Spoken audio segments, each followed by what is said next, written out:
आपल्या महान भारत देशाच्या महान संविधानाने या ठिकाणी राहणाऱ्या सर्व जाती धर्म पंथाच्या लोकांना एक समान या ठिकाणी हक्क बहाल केलेला आहे, स्वातंत्र्य बहाल केलेलं आहे, धार्मिक स्वातंत्र्य बहाल केलेलं आहे। असे असतानासुद्धा केंद्र शासनाने नुकताच वक्फ उम्मीद 2025 हा जो कायदा आणलेला आहे तो संविधान विरोधी आहे, तो काळा कायदा आहे आणि तो मुस्लिम विरोधीसुद्धा आहे। आपण बघत असाल की जो अगोदरचा वक्फ कायदा होता फार चांगला होता। त्याचं एक उदाहरण म्हणजे जर कोणी कर्मचाऱ्याने वक्फ बोर्डाच्या किंवा कोणी ट्रस्टीने जर चुकीचं केलं असेल, भ्रष्टाचार केलेला असेल तर त्याला नॉन बेलेबल म्हणजे अजामीनपात्र गुन्हा तो संबंधित यायचा, त्याला तुरुंगात जावं लागायचं। परंतु आत्ता जे केंद्र शासनाने सशक्त कायदा म्हणून जो आणलेला उम्मेद कायदा त्याच्यात काही बदल केले। तो बदल असा आहे की जर कोणी चुकीचं करत असेल भ्रष्टाचार तर जो अगोदर नॉन बेलेबल होता गैरजमानती तो आत्ता बेलेबल झालेला आहे, म्हणजे तो जामीनपात्र झालेला आहे। ही चूक झालेली आहे म्हणजे तुम्ही चोरांना आमंत्रण देत आहे की तुम्ही या आणि ते चोरी करा।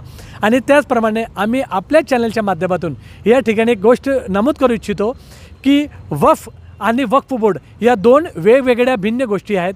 वक्फ या असा अर्थ असतो की आमच्या पूर्वजांनी अल्लाहच्या कार्यासाठी, पवित्र कार्यासाठी आपल्या मिळकतीमधून, आपल्या प्रॉपर्टीमधून काही भाग या ठिकाणी जो वक्फ केलेला असतो, तो दान दिलेला असतो, त्याला वक्फ म्हणण्यात येतं। त्याच्यात काही चुकी नाही, त्याच्यात काही खोड झालेली नाही आहे। चूक जी झालेली आहे ती वक्फ बोर्डात झालेली आहे आणि वक्फ बोर्ड काही मुस्लिमांनी तयार केलेलं नाही आहे, तो आमचा हक्क नाही आहे, ते सरकारने बनवलेलं आहे। आणि म्हणजे सरकारच्याकडून ती चूक झालेली आहे, सरकारच्या लोकांकडून चूक झालेली आहे। आणि या म्हणजे हा जो कायदा तयार झालेला आहे त्याचं मी जर एका वाक्यात जर सांगायचं झालं तर रोगापेक्षा उपचार भयंकर असा तो प्रकार या ठिकाणी झालेला आहे। आम्ही त्याचा निषेध करतो आणि आम्ही विनंती करतो सरकारला की जो लोक चुकीचे कार्य करतात तुम्ही त्यांच्यावर कठोर कारवाई करा, पण हे जो वक्फ कायदा जे आणलेला आहे ते तुम्ही रद्द करण्यात यावा। आज आम्ही समस्त जळगाव शहरातल्या सुन्नी मुस्लिम बांधवांनी म्हणजेच अहले सुन्नत वल जमाततर्फे आज आम्ही आपल्या भारताचे महामहिम पंतप्रधान श्री मोदीजींना माननीय जिल्हाधिकारी सो जळगाव